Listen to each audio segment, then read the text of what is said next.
Republic Haryana देख रहे सभी दर्शकों का स्वागत है। मैं हूं नवदीप सेतिया। हरियाणा से जुड़े हुए जरूरी मुद्दे और मसलों को लेकर आज हम फिर आपके बीच हाजिर हैं। आज मुद्दा है सतलुज यमुना लिंक नहर का। मुद्दत से प्यासी एक नहर की कहानी। कितनी ही सरकारें आई और गई, लेकिन इस नहर का मुद्दा हल नहीं हुआ। आज भी पंजाब और हरियाणा की सियासत में यह एक बड़ा चुनावी मुद्दा माना जाता है। आइए नजर डालते हैं सतलुज यमुना लिंक नहर की कहानी पर।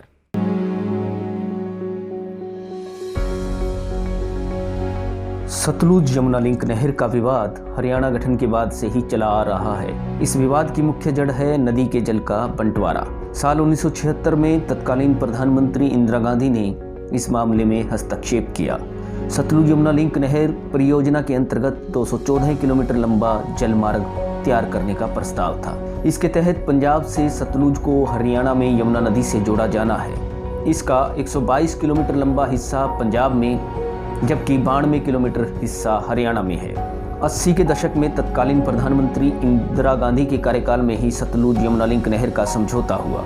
8 अप्रैल 1982 में पंजाब के कुफरी में इंदिरा गांधी ने नहर की आधारशिला रखी। पंजाब के इलाके में जमीन अधिग्रहण का पैसा भी हरियाणा ने ही खर्च किया। इस नहर के निर्माण के शुरुआती दौर में ही खूब हंगामा हुआ। पंजाब ने तर्क दिया कि उसको दूसरे राज्यों को देने के लिए पानी नहीं है।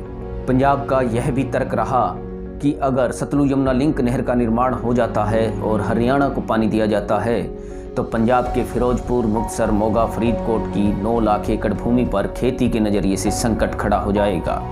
इस नहर के निर्माण के समय पंजाब में आतंकवाद चरम पर था।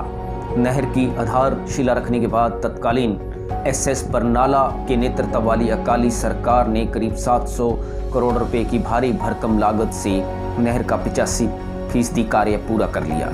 साल 1990 में आतंकवादियों ने जब नहर निर्माण में जुटे 2 इंजीनियर्स और 35 मजदूरों को मार दिया तो इस नहर का निर्माण कार्य बंद कर दिया गया।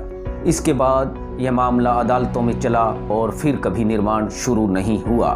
साल 1986, दिसंबर 1987, मार्च 1988, जनवरी 1991 में लंबी लड़ाई अदालतों में सतलुज यमुना लिंक नहर को लेकर हरियाणा ने लड़ी। तारीख पर तारीख मिलती रही, आदेश आए पर उनका पालन नहीं हुआ। 15 जनवरी 2002 को सुप्रीम कोर्ट ने केंद्र सरकार से 6 माह की अवधि में नहर का निर्माण पूरा करने के आदेश दिए। बाद में पंजाब ने इस निर्णय को बदलने के लिए याचिका लगाई। सुप्रीम कोर्ट ने 4 जून 2004 को इस याचिका को रद्द कर दिया। इसके बाद हरियाणा की ओर से 2002 और 2004 के जारी आदेशों को लागू करवाने के लिए साल 2011 में एक याचिका लगाई गई।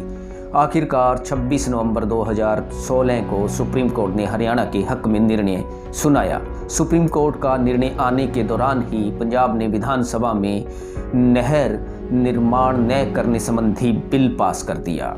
इसके साथ ही पंजाब में किसानों की अधिग्रहित जमीन को भी इनके मालिकों को लौटाने का बिल विधानसभा में पास हुआ। यही नहीं, पंजाब ने नहर निर्माण के लिए हरियाणा से मिली 192 करोड़ रुपए की राशि भी लौटा दी।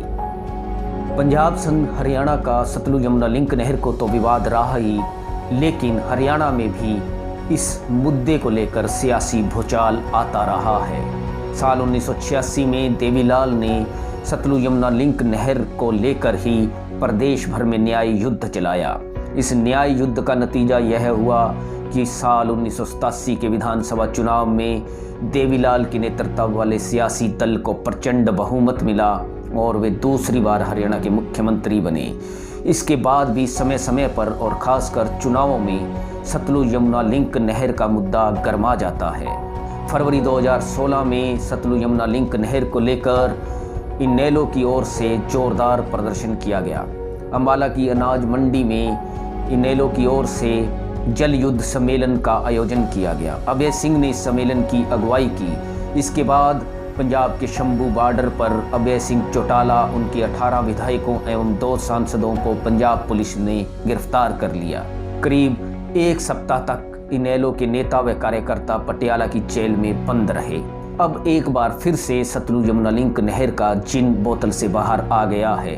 दरअसल इस समय हरियाणा में 3 कृषि कानूनों को लेकर किसान आंदोलन कर रहे हैं। और इसी बीच 19 दिसंबर को भारतीय जनता पार्टी ने अलग अलग जिला मुख्यालयों पर नहर निर्माण को लेकर पंजाब पर पलटवार किया। इसी पलटवार की कड़ी में भाजपा की ओर से उपवास कार्यक्रम का आयोजन किया गया। 20 दिसंबर को भारतीय जनता पार्टी की ओर से जल युद्ध रैली का भी आयोजन किया गया।